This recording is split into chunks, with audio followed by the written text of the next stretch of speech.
ಇವತ್ತಿನ ನಮ್ಮೂರಿನ ಗ್ರಾಮ ಪಂಚಾಯತ್ ಸದಸ್ಯರಾಗಿರ್ತಕ್ಕಂಥ ಲತೀಫ್ ಪಟೇಲ್ ಇವರ ಒಂದು ಹುಟ್ಟುಹಬ್ಬದ ಪ್ರಯುಕ್ತವಾಗಿ ಅವರು ಕಿರಿಯ ಪ್ರಾಥಮಿಕ ಶಾಲೆ ಸಿದ್ನೂರು ಮಕ್ಕಳಿಗೂ ಹಾಗೂ ಹಿರಿಯ ಪ್ರಾಥಮಿಕ ಶಾಲೆ ಸಿದ್ನೂರು ಎರಡೂ ಶಾಲೆಯ ಮಕ್ಕಳಿಗೂ ತಮ್ಮ ಸ್ವಇಚ್ಛೆಯಿಂದ ಹುಟ್ಟುಹಬ್ಬದ ಒಂದು ನೆನಪಿನ ಕಾಣಿಕೆಯಾಗಿ ಮಕ್ಕಳು ಖುಷಿಯಾಗಿ ಶಿಕ್ಷಣದಲ್ಲಿ ತೊಡಗಿದರೆ ಅವರಿಗೆ ಅದೇ ಏನಪ್ಪ ಅಂದ್ರೆ ಬಹಳ ಒಂದು ಉತ್ಸುಕತೆ. ಅವರು ಶಿಕ್ಷಣ ಪ್ರೇಮಿಗಳು ಹೌದು, ಗ್ರಾಮ ಪಂಚಾಯತಿ ಸದಸ್ಯರು ಹಾಗೂ ತಾಲೂಕು ಈ ಅಫ್ಜಲ್ಪುರ ತಾಲೂಕಿನ ಕರ್ನಾಟಕ ರಕ್ಷಣಾ ವೇದಿಕೆಯ ಉಪಾಧ್ಯಕ್ಷರು ಹೌದು.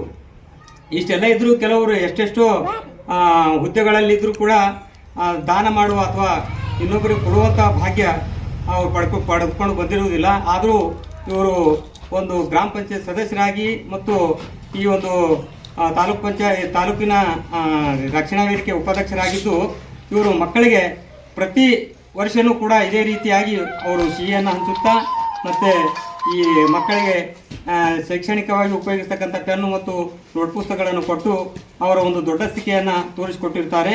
ಅದಕ್ಕಾಗಿ ನಮ್ಮ ಶಾಲೆಯ ವತಿಯಿಂದ ಅವರಿಗೆ ಹೃತ್ಪೂರ್ವಕ ಧನ್ಯವಾದಗಳನ್ನು ಕೋರುತ್ತೇನೆ.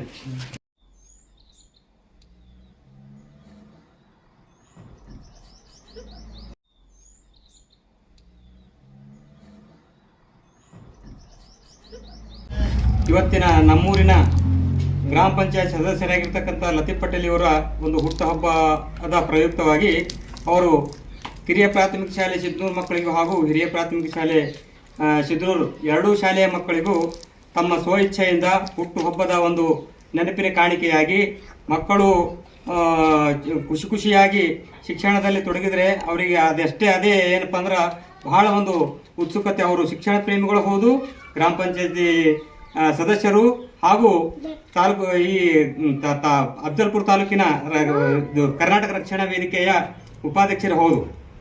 ಇಷ್ಟೆಲ್ಲ ಇದ್ದರೂ ಕೆಲವರು ಎಷ್ಟೆಷ್ಟೋ ಹುದ್ದೆಗಳಲ್ಲಿದ್ದರೂ ಕೂಡ ದಾನ ಮಾಡುವ ಅಥವಾ ಇನ್ನೊಬ್ಬರಿಗೆ ಕೊಡುವಂಥ ಭಾಗ್ಯ ಅವರು ಪಡೆದುಕೊಂಡು ಬಂದಿರುವುದಿಲ್ಲ. ಆದರೂ ಇವರು ಒಂದು ಗ್ರಾಮ ಪಂಚಾಯತ್ ಸದಸ್ಯರಾಗಿ ಮತ್ತು ಈ ಒಂದು ತಾಲೂಕಿನ ರಕ್ಷಣಾ ವೇದಿಕೆ ಉಪಾಧ್ಯಕ್ಷರಾಗಿದ್ದು ಇವರು ಮಕ್ಕಳಿಗೆ ಪ್ರತಿ ವರ್ಷವೂ ಕೂಡ ಇದೇ ರೀತಿಯಾಗಿ ಅವರು ಸಿಹಿಯನ್ನು ಹಂಚುತ್ತಾ ಮತ್ತು ಈ ಮಕ್ಕಳಿಗೆ ಶೈಕ್ಷಣಿಕವಾಗಿ ಉಪಯೋಗಿಸ್ತಕ್ಕಂಥ ಪೆನ್ನು ಮತ್ತು ನೋಟ್ ಪುಸ್ತಕಗಳನ್ನು ಕೊಟ್ಟು ಅವರ ಒಂದು ದೊಡ್ಡ ಸ್ಥಿತಿಯನ್ನು ತೋರಿಸಿಕೊಟ್ಟಿರ್ತಾರೆ. ಅದಕ್ಕಾಗಿ ನಮ್ಮ ಶಾಲೆಯ ವತಿಯಿಂದ ಅವರಿಗೆ ಹೃತ್ಪೂರ್ವಕ ಧನ್ಯವಾದಗಳನ್ನು ಕೋರುತ್ತೇನೆ.